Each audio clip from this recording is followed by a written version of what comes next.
Hello viewers of Sounding Board, and today we're going to talk about two other Tarzan figures from Tarzan the Epic Adventures by Trendmaster. First off, we got here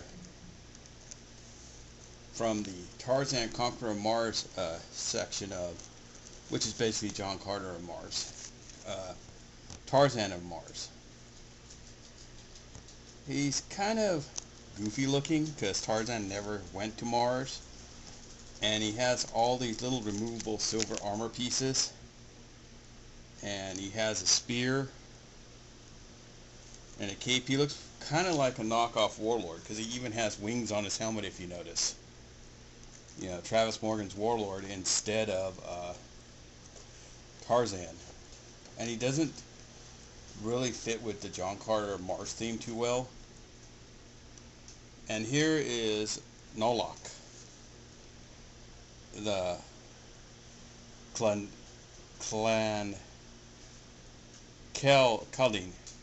Nolok the Caldine, from the Tarzan Conqueror of Mars series again. But this character is from John Carter of Mars. And as you notice, he has the removable Krang-like head that goes on the dead body, has a sword with metal flaking. And they all both have these weird badges. It was a gimmick for a while with a lot of toys, giving away badges. Toy Biz had one. Happy Meals had it with the turtles. And it's like, it's just a piece that's just thrown away. They should have just made it a base the figure stands on to keep them upright. But no, it really is a badge. If you see on the side here carefully, you can see the little protrusion that shows you it's a badge. You know, Nolok's head doesn't it just pops in there, and then you know, it's going to get lost over time. You're going to probably find this figure. This figure is probably cast out as a broken figure most of the time because no one realizes that this figure with other than the snap-on armor, they think the child busted the head off, when in actuality the head is removable. So no one really knew that. And the toy line didn't last long. It was like 1 year that they didn't continue it any further. So the archaeology of the toy line is way different. And here's the entire line of these Tarzan figures. Some look really good, some look really bad, because like this one and this one and this one, the classic Tarzan, you know, they just look really bad. They're really lanky. They're all in the same position. So you're going, yeah, I can see why I overlooked these figures back in the 80s. I mean the 90s. You know, I like Tarzan, I like John Carter. Here's John Carter. I wouldn't mind finding him and getting his wife. But a majority of these figures are kind of ugly, and they're stagnant in their positioning.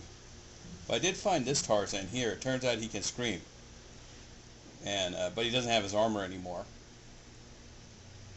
And they had two of the jets from John Carter of Mars to give it more of that sci-fi Star Wars feel. And like I said, like we talked about earlier, there's the mini play sets. And this is the entire line Trendmaster did. But they don't tell you that some of these figures, like Agis Thoris, is actually a 2-pack with another character. Yeah, some of those characters in the pack, it's kind of misleading. They were never single. They were 2-packs. And so, you know, it's like, I don't really know what Trendmaster's thinking. They picked up the Tarzan license, where they're cashing in on the idea of Toy Biz was the king of superhero figures at the time, and I forget who had the DC license. Oh, Kenner had to have the DC license. And so this is basically just a Me Too toy for cashing in on superhero license. And Tarzan's not a cheap license. That's one thing I gotta say. And to license the entire Edgar Rice Burroughs library almost for this toy line was pretty expensive to do, and they lost pretty big that year. You know, because you have John Carter and John Carter's Rogue Gallery, and it's funny, you have very limited amount of Tarzan's Rogue Gallery. You have Kerchak, you have his lion, and then you have the Leopardman, and then 3 Tarzan in the jungle series. You know, classic Tarzan and 2 battle armor Tarzans. And maybe there was way too many Tarzans for one toy line, because this is another Tarzan right here, and this is another Tarzan, like I was saying, and there's another Tarzan. So this line had 6 Tarzans in it, and it's a 18 figure piece line almost. Yeah, so there's 6 times 3, 18. Yeah, 18 figures in the set, and 6 of them are Tarzan. You know, were they playing catch up? Because Wolverine had a ton of figures at the time, but Wolverine came out in assortments. And you got one Wolverine in assortments, and maybe you may not have got a Wolverine in assortment 2, but in assortment 4, you got a new Wolverine. And so, you know, it's like, you know, Trendmaster was cashing in on the Star Wars thing, because Phantom Menace was coming into fruition. And so John Carter has never been licensed before, and he has all these fantastical spaceships and stories that influenced all the modern writers of that era, not this era so much, because this era of creators doesn't care about continuity or history of stuff. They care about their fanfics and stuff, and so a lot of it comes off as fanfic writing now. You know, now you're gonna one of these days come out and say you're gonna have an LBGQ Tarzan because he lived in the jungle.